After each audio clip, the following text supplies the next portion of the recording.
Prêt pour les infos? Nous, oui. En tout cas, on l'espère pour vous aussi. Madame, Messieurs, bonsoir et bienvenue dans ce journal sur la santé radio-télévision. On va commencer à Kimpese par ces images choquantes. Des ossements, semble-t-il, humains ont été découverts à l'entrée d'une forêt au quartier 4, pas loin de l'hôpital Imé. Et déjà des questions qui se posent à Kimpese. Qui était-il? Si bien sûr c'était un homme, qui était-il? Et quelles sont donc les circonstances de sa mort? Des questions et pas de réponses. Pourtant, Kimpese est terrifié. Reportage. Et oui, c'est un public choqué, terrifié et carrément dégoûté qui regarde de loin les restes d'un humain, semble-t-il. Impossible d'approcher même pour la presse, tellement que le cadavre ou son squelette exhale des odeurs étouffantes. Dans ce qui paraît comme un pantalon, on voit des os longs qui ressemblent à des fémurs, péronés ou tibias, les os de la jambe. Et tout près, comme si le malheureux a été décapité, on retrouve un crâne humain. Après la propagation de cette nouvelle, les secouristes et autres services sont appliqués pour envelopper le corps avant l'autopsie et l'enterrement. Mais qui était ce malheureux qui semble avoir connu une mort tragique ou peut-être une mort criminelle? Cette Kimpesoise est terrifiée par l'insécurité à laquelle sa ville fait face. Elle pense que cet acte est criminel. Awa pena tozana insécurité makasi tozosenga bakonza mboka batindela biso ba policier bakosalela biso enquête deti mutu boye akufi awa toyebi te mutu abomaki ye akomi esquelette donc tozoyeba te makambo tozoleka na kati awa na kati ya mboka na mboko ya kati insécurité komi pena awa na kati 4 humain donc susi pena tozana tokomi na kobanga mpona kokokina bilanga boboye mutu babomiye mutu abomiye ayebani. À présent, place aux dernières nouvelles du dialogue inclusif à Kinshasa, la prolongation en tout cas. Daniel Matondo là pour le compte de la santé radio-télévision. On va l'écouter. La date du lundi 27 était celle de tous les espoirs pour le peuple congolais quant à la signature de l'arrangement particulier, document qui devait finir la mise en œuvre de l'accord signé le 31 décembre dernier. Jusque-là, beaucoup d'incertitudes sur cette activité prévue pourtant ce lundi à 20h au centre terre de 16 ans de Kinshasa. Ni l'un ni l'autre de deux protagonistes n'a fait des concessions. Les deux points qui bloquent demeurent, à savoir la désignation du Premier ministre ainsi que la présidence de la CNSA. Quant au premier point, concernant la désignation du Premier ministre, les évêques ont même fait une proposition, celle consistant au fait que le président de la République consulte directement le rassemblement pour trouver celui qui va succéder à Sami Badibanga. Proposition est rejetée complètement par la majorité présidentielle qui pense que seule la liste de 3 personnes constitue pour les rassemblements de l'opposition une façon de respecter scrupuleusement la Constitution qui reconnaît au chef de l'État les pouvoirs discrétionnaires quant à cet aspect précis des choses. La CENCO de son côté dénonce l'indifférence de la classe politique congolaise, toutes tendances confondues, face à la tension qui monte sans cesse sur l'ensemble du territoire national et beaucoup plus, surtout la misère de la population qui monte le jour pour l'instant. Seul le poste compte de part et d'autre en lieu et place du bien-être de la population qu'ils ont toujours clamé dans leur discours politique. Entre-temps, les contacts, les passerelles sont en train de se poursuivre pour arriver à débloquer la situation. Prévu à 20h ce lundi, c'est le moment où l'organisation va devoir s'en rendre compte si l'arrangement particulier sera signé lundi 27 mars, oui ou non. Et Matadi à présent, bonne nouvelle à tous ceux qui possèdent une voiture ou encore une moto. Les grandes artères dégradées de la ville de Matadi vont être réhabilitées. Aujourd'hui était officiellement le lancement de ces travaux. C'était par lui-même le gouverneur de la province du Congo central, Jacques Mbadou Sitou. Il était là à Soe 3 pour bien sûr les débuts de ces travaux. Regardez. Il est lui-même venu lancer ses travaux de réhabilitation. Le gouverneur de la province du Congo central, Jacques Mbadou Sitou, habillé ici en tenue d'ouvrier, lance la réhabilitation des infrastructures routières. Dans sa ligne des mires, 3 cibles principaux. Le tronçon routier compris entre Bouima et Tsassa Ditumba, le tronçon routier Ango-Ango, Morgue de Kinkanda et le tronçon routier Londe 24 novembre. Ces 3 principales artères ont causé du tort aux conducteurs de autos depuis un bon moment à Matadi. Ils ont même été à la base de quelques incompréhensions. À partir d'aujourd'hui, Tout ça, c'est de l'histoire ancienne. Bouima et Tsassadi Toumba vont être réhabilités et les travaux vont être effectués par Malta Forest. La durée des travaux, 10 mois. Le coût total, 1 707 105 $. Ces travaux ont été financés par la Banque mondiale. Nous vous souhaitons la bienvenue dans notre base vie qui sert pour chantier, pour les travaux de la route qui va vers le tronçon rond-point Bouima jusqu'à l'avenue Tsassa Ditoum. Nous tenons à remercier particulièrement Monsieur le gouverneur du Congo central qui, en dépit de ses multiples occupations, s'est dégagé pour procéder personnellement au lancement de ces travaux. Et les travaux auront une durée de 10 mois et le montant du projet est de 1 807 105 000 $. Et à ces moments, j'invite Monsieur son Excellence le gouverneur à procéder justement au lancement des travaux. La première étape prendra 1,5 km, la deuxième prendra 2,5 km et ces travaux dureront 7 mois. Aussi faut-il signaler qu'ils seront assurés par Zayen. Pour les derniers travaux, ceux qui concernent Londé et 24 novembre, la durée est bien sûr de 3 mois. Ceux-là sont financés par le gouverneur de province lui-même. La longueur est de 500 mètres et ils seront exécutés par l'Office des voiries et drainage.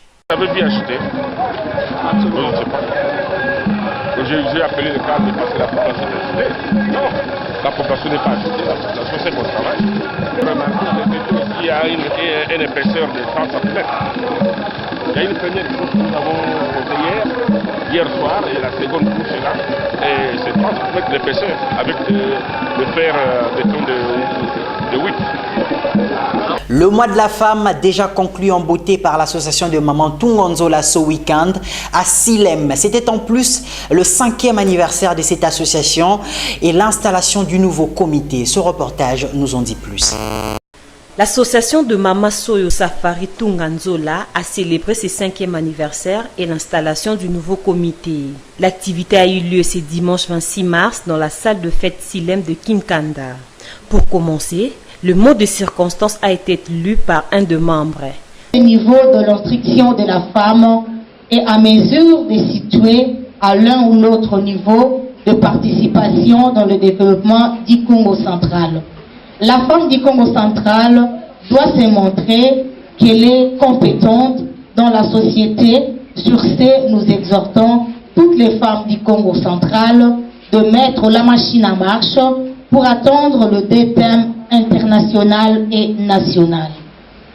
Aussi bien, femmes que nous sommes, désormais, cessons d'être esclaves de l'homme sur tout le plan. Notre supplicité à jamais incomparable et dévouée aussi. Nous serons ingrates si nous ne remercions pas tous ceux qui nous ont soutenus de près ou de loin. Que Dieu bénisse la femme du Congo central en particulier et celle du Congo en général. Je vous remercie. C'était en présence de tous les membres de la dite association et plusieurs d'autres invités. Ces personnes soutiennent l'effort de la femme en général et celle de Tunganzola en particulier dans l'évolution de la parité.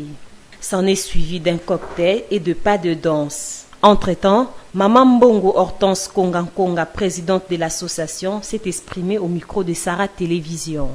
Pour d'autres mamans, oui, l'association Tunganzola, ce n'est pas seulement pour le maman de Uganda ou de Sotari, c'est pour toutes les mamans de Matadi. Celles qui veulent entrer vraiment à la porte ouverte, venez nombreuses, nous avons besoin de vous. Au lieu de traîner inutilement dans la maison, venez nombreuses, vraiment la porte est ouverte.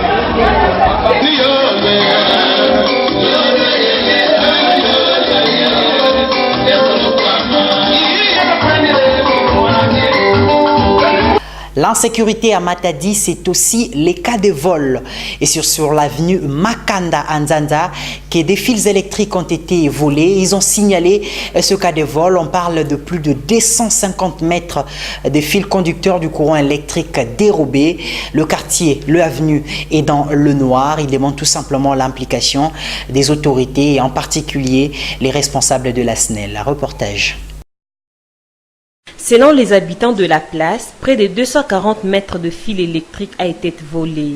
Ici, nous sommes au quartier Pompage, précisément sur l'avenue Makanda. La situation est préoccupante et les habitants de l'environ ne savent pas à quel sens c'est voué, car ces problèmes ont duré pendant très longtemps selon les témoignages recueillis sur terrain. En ces jours, ils passent des nuques avec de torches et de bougies. Pourtant, la facturation est au rendez-vous chaque mois. Ces derniers demandent aux responsables de la SNEL de trouver la solution le plus tôt possible. Bamiyibi trop, bakulu na trop, koyiba bansinga, donc bazola kutu, donc ba policier kutu bakeli utakawe. Jetela robako save. Esinele banda kabini mekwendaka tibubu yai. Toke bakusana bafumu ya eve bafumu ngo soki baketindaka ba policier ngo vena ba quartier toke zabave. Toke na insécurité. Ta basinga 240 mètres. Est-ce n'est que supporter ton gouverneur, ton maire de la ville, ton bourgmestre. On est supporter toujours rien l'homme mais tout le monde c'est tout ça la cotisation. To sumba basinga be to tolena sumba basinga to futila SNL to sumba basinga wapi tokesa dilaka. Ils nous l'ont promis et ils l'ont réalisé. Les fidèles de Sarah TV étaient ce week-end à Inga. C'était pour une visite du loisir pur et simple et bien sûr autre divertissement. Un match de football a même été livré en exhibition bien sûr et quelques pas de Nzango. Ce reportage nous en dit plus. Memi population nyonso ona Inga. Kolo yondo pesa kingai makasi pe likanisi ya ko sangisa batu nyonso oyo. Et olobaki na nga kotingo yo ngai soni te na nyonso ata banguni na ngai batelemi liboso na ngai batie bakani na ebi ete kobukana na kombo na Yesu Kristo. Une prière, un acte spirituel pour commencer le voyage, mais le reste est physique. Le grand nombre des fidèles de Sarah TV qui s'est rendu à Inga y étaient pour s'amuser. Pour commencer, les hommes ont joué en amical un match de football face à l'équipe Mega White de la SNEL. Et déjà après une mi-temps, les fidèles de Sarah TV ont mené au score 1-0. Ce même score persistera jusqu'à la fin du match. Soit vous gagnez, vous perdez, vous faites un match nul. Vous vous souvenez dès le départ, j'avais dit que nous ne sommes pas venus ici pour chercher une coupe. C'est les loisirs, le fair play. Celui qui l'a emporté, c'est le meilleur. Mais je suis très content. J'ai vu qu'il y a eu le fair play. C'est l'essentiel d'abord. Le match ici, c'était pour approfondir nos liens d'amitié entre Sarah TV et la SNEL. C'était barrage Inga. Et me féliciter quand même na bafanya Megawatt qui kundi ya mbote mais siya mame kota daga bien imona na kimvuka kesi bulaka batu kimvuka kesa mona vya kufinga kuzonza kutuba mama Mose Yimbi mais d'abord kutunga nzola ngene na vwana na Matadi ngikikuwa na Kipese Matadi Boma Inga bakeya mangeme du moins na grâce ya santé radio télévision betela kumona ba place mingi ya mesi bulu abeto vraiment na kati ya province yetu ya Congo central.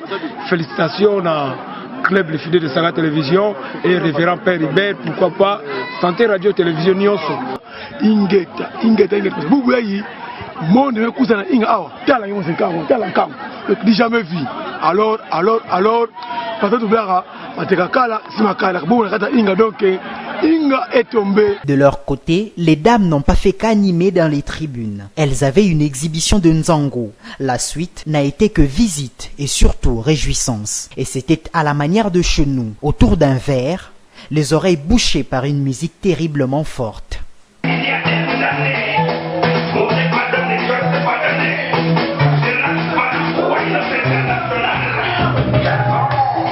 C'est ici que la page locale s'achève. L'essentiel des infos étrangères, c'est bien sûr grâce à France 24, une sélection de Solvin Bako. Regardez. Il est 23h, Le siège du Fonds de lutte anticorruption de l'opposant Alexei Navalny est bouclé par la police.